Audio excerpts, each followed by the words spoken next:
Сауд Араб патшалыгы ажылык болгондугу атайын жарыялады. Ковидке каршы эмдөөдөн өтүп келише тургандыгын жарыялады. Кирип келатканда ПЦР тест менен 72 сааттык ошо менен келүүнү жарыялады да.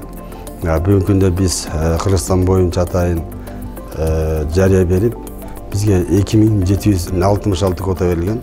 Ошо 6 квотага толуп бүгүнкү күндө бардыгын азыр ковидке каршы эмдөөдөн өтүлектерге биз ковидке каршы эмдөөдөн өтүп эле деп жарыя берип жатабыз.